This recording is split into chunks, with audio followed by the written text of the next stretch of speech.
พี่น้อง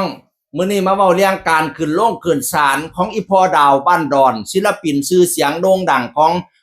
ภาคอีสานของประเทศไทยบ้านเฮาไปขึ้นศาลปกติสิไปขึ้นศาลคู่กรณีเป็นน้องยุกิไหทองคำดีคดีละเมิดลิขสิทธิ์เนื่องจากว่าน้องยุกิเนี่ยเอาเพลงขอแล้วบ่แต่งไปร้องในงานมิตรเกตแห่งหนึ่งพะนะว่านั่นน่ะเป็นเพลงของอีแม่ฮันนี่ศรีอีสานเจ้าของลิขสิทธิ์ผู้แต่งคืออาจารย์ดาวบ้านดอนอาจารย์ว่าวันดอนก็เลยทำการฟ้องน้องยูกิพี่น้องเอ๋ยบัดนี้ตอนนั้นรู้สึกว่าฟ้องไปหลายหลัก10 ล้านหลาย10 ล้านเติบดิจนว่าอาจารย์ประจักษ์ไส้ไหทองคำออกมาโอ้ยคือโพดฟ้องกระดอกกระเดียแล้วก็ได้ออกมาเว้าอยู่ตอนนั้นก็ได้พี่น้องเอ๋ยตอนนี้ศาลก็เลยนัดให้ผู้กรณีทั้งสองไปพบกันฝ่ายคุณพ่อดาวบ้านดอนนี่ญาติพี่น้องยู่รถเข็นไปเด้แล้วป่วยแต่ว่าฝ่ายยุกีนี่บ่ไปให้อีแม่ไปแทนแม่อุ้มไปแทนพะนะว่าน่ะก็เลยบ่ได้เว้ากันพี่น้องเอ๋ยนี่ล่ะก็บ่รู้ว่าเพิ่นสิเขาเจ้าก็อยากให้มาคุยกันมาเคลียร์กันล่ะเนาะบ่ทันได้เว้ากันเที่ยก็บ่รู้ว่าศาลนัดอีกมื้อใดคือกันพี่น้องเอ๋ยก็เป็นกำลังใจให้ทั้งสองฝ่ายน่ะเนาะหลายคนก็คิดว่าบางคนก็ว่าเสียค่าปรับให้เราไปซะเราเฒ่าแล้วถึงเราป่วยว่าซั่นบางคนก็ว่าโอ้ยให้ลูกให้หลานร้องแหน่คันบ่ร้องมันก็สิจิบไปซื่อๆดีคันบ่มีคนร้องเพลงไม่มีคนร้องเนี่ยมันจะมิดไปซื่อๆมันจะดับไปซื่อๆบัดนี้ให้ลูกให้หลานร้องแล้วก็มันก็จะอนุรักษ์รักษาไว้ไปฮอดสิ้นลูกสิ้นหลาน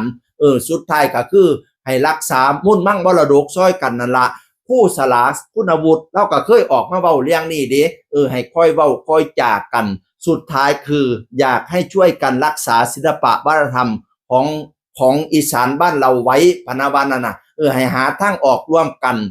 สิจ่ายค่าลิขสิทธิ์อะไรทำไมก็ว่ากันไปพี่น้องให้มันถูกต้องตามทำนองคล้องธรรมเอาที่พอสมหวนสมควรเว้าพื้นค่าปรับนี่เห็นฟ้องไปตอนนั้นอาจารย์ประจักษ์ไส้หรือผู้ใดออกมาว่าหลักหลายหลัก10 ล้านโอ้ยคันฟ้องไปแพงหลายก็อุ้ยอาจักษ์เสียเงินได้จ่ายเนาะ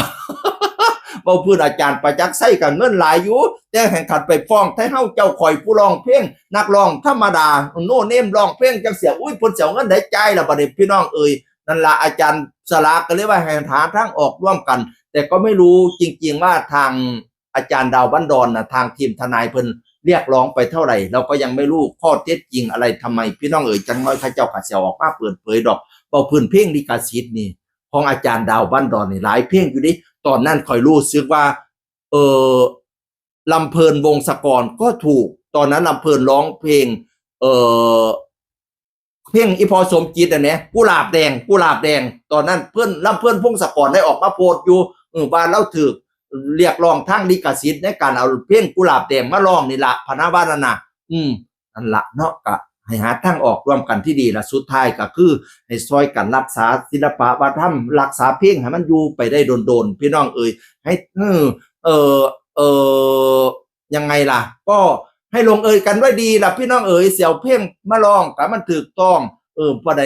ผู้เรียกค่าลิขสิทธิ์เรียกค่าอันนี้กล่าวพ่อสมหวนสมควรผู้ก่อนเสี่ยวไปเพิ่นเพลงเพิ่นแรกก็ไปขออนุญาตเอาได้ถูกต้องอะล่ะมันมีทางออกอยู่ดอกเนาะค่อยเว้าค่อยจากัน